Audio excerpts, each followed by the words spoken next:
NT Ramarao గారు వేసిన foundation మామూలు ఫౌండేషన్ కాదు ఇది. ఎవరైనా తెలుగుదేశం పార్టీ పని అయిపోయిందంటే వాళ్ళ పని అయిపోయింది తప్ప తెలుగుదేశం పార్టీ మాత్రం చెక్కు చెదరలేదు, చెక్కు చెదరదు.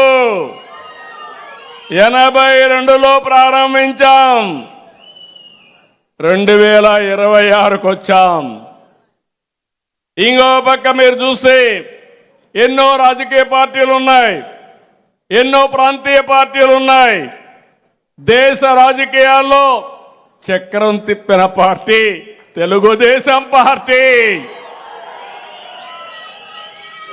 ఇప్పుడు మీరు చూశారు, ఏవీలో చూశారు, 35 మంది పార్లమెంటు సభ్యులతో 85లో ప్రతిపక్ష హోదా నిర్వహించిన party Telugu Desam party. National front పెట్టి దానికి చైర్మన్గా ఎన్టీ రామారావు గారుండి యాంటీ కాంగ్రెస్ పోరాటం చేసి ప్రభుత్వాన్ని ఏర్పాటు చేసిన స్ఫూర్తిదాయకమైన నాయకుడు నందమూరి తారక రామారావు గారు. ఆ తర్వాత యునైటెడ్ ఫ్రంట్ 2 సార్లు గవర్నమెంట్లు ఏర్పాటు చేయడంలో నేను కన్వీనర్గా పనిచేశాను. ఆ తర్వాత చూస్తే వాజ్పేయి గారి పీరియడ్లో 6.5 సంవత్సరాలు ప్రభుత్వం ఒక స్థిరమైన ప్రభుత్వాన్ని ఇచ్చి దేశానికి ఒక దశ దిశ చూపించిందంటే అది తెలుగుదేశం పార్టీ. తర్వాత ఇప్పుడు కూడా నరేంద్ర మోడీ గారి నాయకత్వాన్ని పూర్తిగా సహకరిస్తూ తెలుగుదేశం పార్టీ ఒక కీలకమైన పాత్ర పోషిస్తున్నాం. ఏ రోజు మనం అధికారం కోసం ఆశపడలేదు. దేశం బాగుండాలి, రాష్ట్రం ముందుకు తీసుకెళ్ళాలి, తెలుగు జాతి ప్రపంచంలోనే నెంబర్ 1 కావాలని ఏకైక సంకల్పంతో ముందుకు పోతున్నాం. అలాంటి పార్టీని నడిపించే అవకాశం నాకు కల్పించిన నా కుటుంబ సభ్యులందరినీ మరొకసారి మనస్ఫూర్తిగా అభినందిస్తున్నా. ఎలాంటి కుటుంబం అంటే గొంతు మీద కత్తి పెట్టి తెలుగుదేశాన్ని వదిలిపెట్టమంటే జై తెలుగుదేశం, జై సిబిఎన్ అని ప్రాణాన్ని వదిలిపెట్టిన పార్టీ, కార్యకర్తలున్న పార్టీ. ఎక్కడా ఇలాంటి పార్టీ ఉండదు. అలాంటి పార్టీ నేను ఒకటే మిమ్మల్ని అందరినీ ఈరోజు కోరుతున్నా, నా జీవితంలో తెలుగు ప్రజలకు రుణపడున్నా, తెలుగుదేశం పార్టీ కుటుంబ సభ్యులకు రుణపడున్నానని మరొకసారి విజ్ఞప్తి చేస్తున్నా.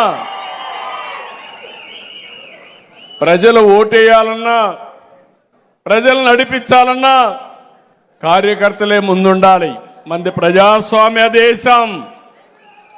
ప్రజాస్వామ్య దేశంలో కార్యకర్తలు మేజర్ రోల్ ప్లే చేస్తారు. ఈరోజు తెలంగాణలో హైదరాబాద్ నగరాన్ని అభివృద్ధి చేశాం. మనం చేసిన పని మీరు చూస్తే దేశంలో నెంబర్ 1 రాష్ట్రంగా తెలంగాణ ఉందంటే, హైయెస్ట్ పర్ క్యాపిటల్ ఇన్కమ్ వచ్చిందంటే ఆ 9 సంవత్సరాలు సమైక్య ఆంధ్రప్రదేశ్లో నేను ముఖ్యమంత్రిగా ఉన్నప్పుడు జరిగింది. నేను ముఖ్యమంత్రి కావడానికి కారణం తెలుగుదేశం పార్టీ కుటుంబ సభ్యులు, మీ త్యాగాలు, మీ కష్టార్జితం అని చెప్పి కూడా నేను మీకు తెలియజేస్తున్నా.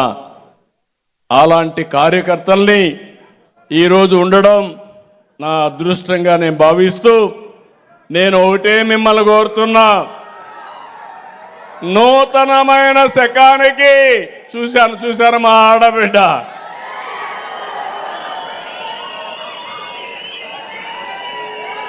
రాబోయే రోజుల్లో ఈ రాష్ట్రంలో మా ఆడబిడ్డలు కూడా